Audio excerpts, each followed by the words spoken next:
Assalamualaikum warahmatullahi wabarakatuh. Perkenalkan, nama saya Satrio Tata Praditya.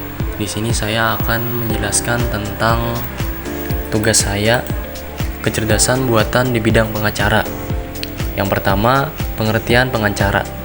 Pengacara atau advokat atau yang bisa juga kita sebut kuasa hukum adalah kata benda subjek dalam praktik dikenal juga dengan istilah konsultan hukum. Dapat berarti seseorang yang melakukan atau memberi nasihat atau advice dan pembelaan mewakili bagi orang lain yang berhubungan dengan penyelesaian suatu kasus hukum. Advokat dalam menjalankan profesinya tunduk pada etika profesi. Setiap pengacara mempunyai organisasi advokat masing-masing seperti Peradi Utama Perhimpunan Advokat Indonesia dan Kongres Advokat Indonesia, perkumpulan penasehat dan konsultan hukum. Selanjutnya ada informasi valid. Menurut Wikipedia, Lawbot adalah aplikasi AI hukum yang dapat membantu para penggunanya dalam tugas-tugas di bidang hukum. AI ini dapat membantu secara langsung dan dapat secara otomatis memberikan saran-saran hukum secara mendasar. Robot Lawbot merupakan inovasi AI di bidang hukum yang sangat berguna bagi orang yang ingin mendapatkan saran-saran hukum. Lalu, informasi yang tidak valid.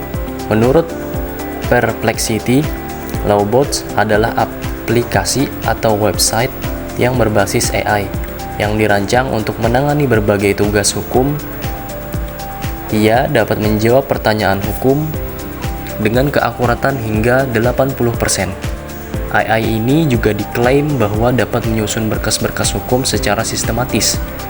Aplikasi ini tidak hanya digunakan oleh orang yang membutuhkan penasehat hukum, namun pengacara terkadang juga menggunakannya untuk membantu mereka.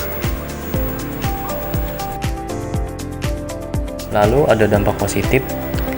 Efisiensi dan produktivitas Lawbot dapat mengotomatisasi tugas hukum rutin, meningkatkan efisiensi dan mengurangi biaya operasional. Yang kedua ada aksesibilitas, mempermudah akses ke layanan hukum bagi masyarakat yang tidak mampu membayar pengacara. Selanjutnya ada analisis data, mampu menganalisis data hukum secara cepat untuk mendukung keputusan yang lebih baik.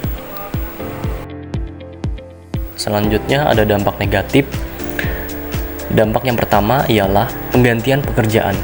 Potensi pengurangan pekerjaan untuk pengacara tradisional karena otomatisasinya. Yang kedua ada resiko bias. Lawbot dapat mencerminkan bias dalam data yang digunakan, sehingga menghasilkan keputusan yang tidak adil. Yang ketiga adalah masalah privasi. Penggunaan data pribadi dalam analisis hukum dapat menimbulkan kekhawatiran privasi. Lalu ada opini saya. Menurut saya, AI ini sudah bagus karena sudah bisa membantu para penggunanya dalam hal hukum. AI ini akan berguna bagi kalangan menengah ke bawah karena dapat membantu mereka secara gratis. Namun, perlu diwaspadai bahwasanya keamanan AI ini masih belum bisa dibuktikan secara lanjut. Jadi, masih ada kemungkinan penyalahgunaan data pengguna dalam hal-hal yang tidak diinginkan.